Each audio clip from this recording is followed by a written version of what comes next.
عورت کا گھر تباہ کرنے میں اس کا سب سے بڑا کردار اس کے اپنے والدین اور اس کے بعد اس کی بہنیں ادا کرتی ہیں۔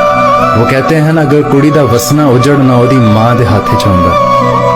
اگر لڑکی شادی کے بعد چھوٹی موٹی باتیں اپنی ماں سے شیئر کرتی ہے، اگر اس کی ماں اچھی ہے، اس کو بسانا چاہتی ہے، تو وہ اس کو ایک اچھے مشورے سے نوازے گی۔